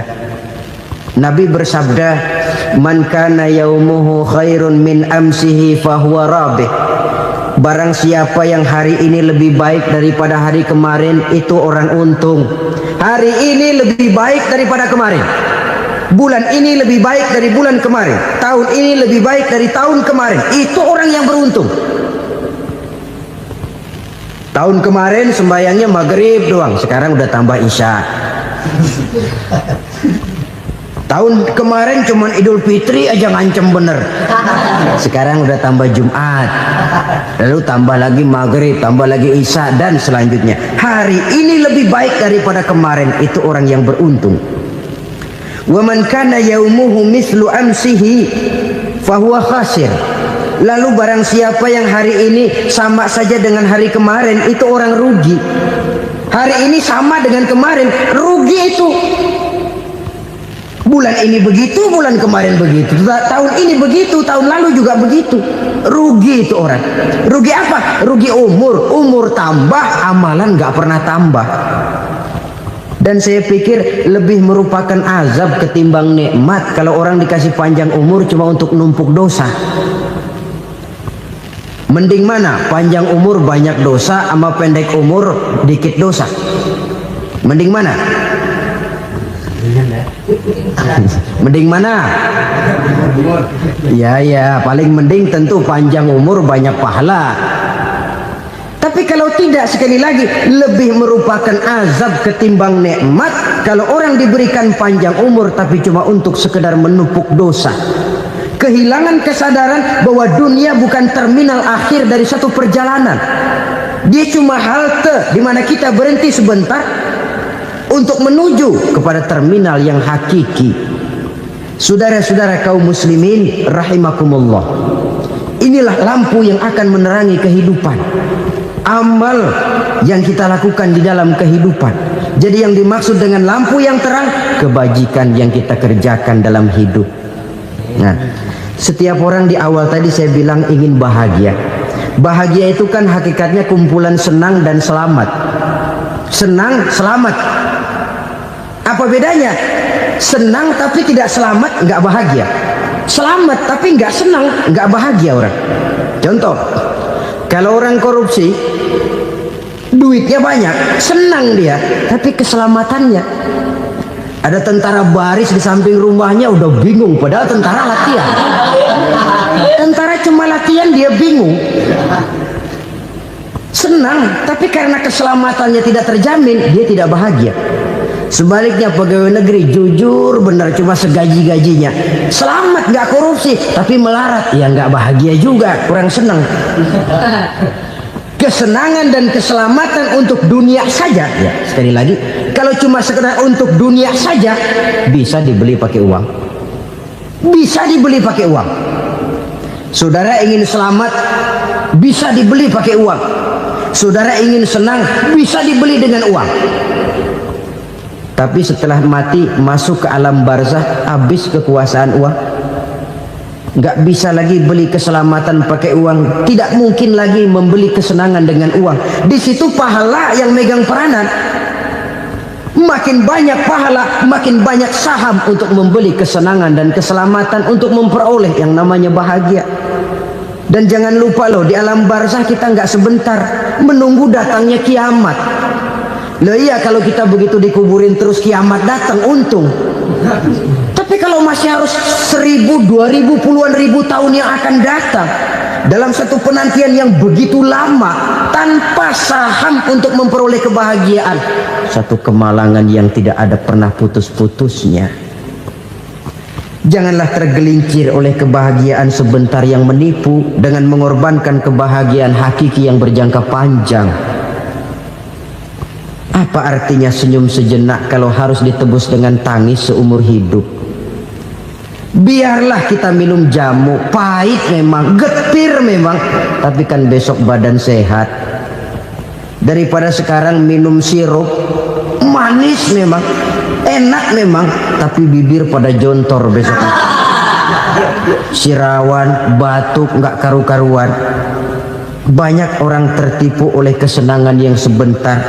Padahal laisa kullu ma yalma'u zahaban. Belum tentu semua yang berkilat itu emas. Belum tentu semua yang gemerlap itu intan. Karena itu, marilah manfaatkan kesempatan yang diberikan Allah ini untuk mengumpulkan kebajikan yang sebanyak-banyaknya. Yang terakhir sekarang, yang keempat, tanda orang bahagia kata Nabi. Zaujatun salihah. Orang bahagia itu tanda yang keempat kata Nabi, punya istri biar cakep asal taat. Sudah surga itu kita. Cakep taat. Istri kayak gitu, kalau belum mati jangan dikuburin dulu. sudah cakep taat lagi. Tapi kadang-kadang enggak, udah jelek ngadat melulu. Apa yang mau dipilih? Sebab itu Quran mengatakan istri pakaian untuk suami, suami pakaian untuk istri. Kenapa suami istri diibaratkan pakaian? Alangkah tingginya gaya bahasa Quran ini. Suami istri teman hidup, hidup perjalanan panjang. Sejak kita dalam rahim sudah ada hidup kan di sini. Sampai ke alam dunia, masuk ke alam barzah, kumpul di padang mahsyar, sampai menuju akhirat, itu perjalanan hidup.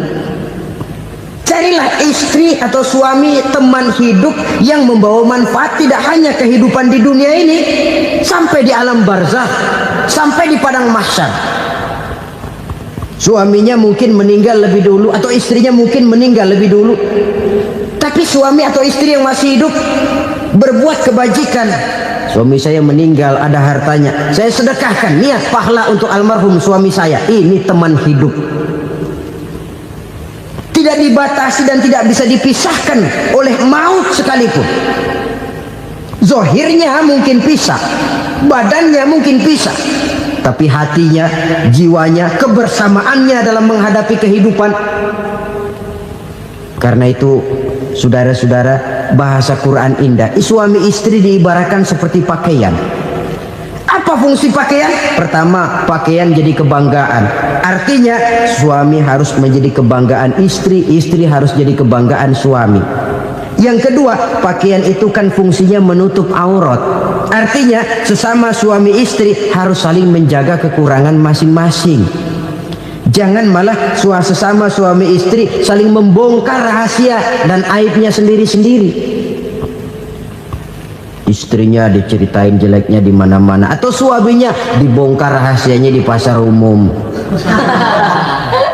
Itu sudah tidak lagi berfungsi sebagai pakaian.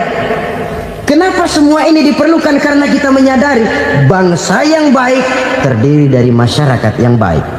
Masyarakat yang baik merupakan susunan dari warga yang baik. Warga yang baik adalah terdiri dari rumah tangga yang baik. Dan rumah tangga yang baik merupakan susunan dari pribadi yang baik. Dari situ langkah dimulai. Membangun satu bangsa yang baik diawali dengan membangun rumah tangga yang baik, dengan menciptakan pribadi-pribadi yang baik. Sehingga dari sini diharapkan berkembanglah nilai-nilai kebaikan. Orang akan bahagia mempunyai istri yang soleh. Kenapa? Tidak ada seorang suami bisa sukses jadi apapun dia, apapun profesinya, dokterkah, kiaikah, mubalikah, petanikah, pengusahakah, pejabat tinggikah. Tidak ada seorang suami yang bisa sukses tanpa peran serta istrinya. Walaupun memang peranan itu tidak begitu kelihatan, tapi sangat menentukan. Karena itu, saudara hadirin yang saya hormati, Islam sangat menghargai kaum wanita, memberikan kedudukan yang tinggi sepanjang tidak mematikan kodrat kewanitaannya. Nah, kalau sudah kesuksesan ini diawali dari rumah tangga, karier di masyarakat mudah untuk dikejar. Tapi keberantakan di rumah tangga merupakan kegagalan pertama di tempat lain. Nah, inilah saja yang dapat Al-Fakir sampaikan pada pertemuan kali ini. Terima kasih.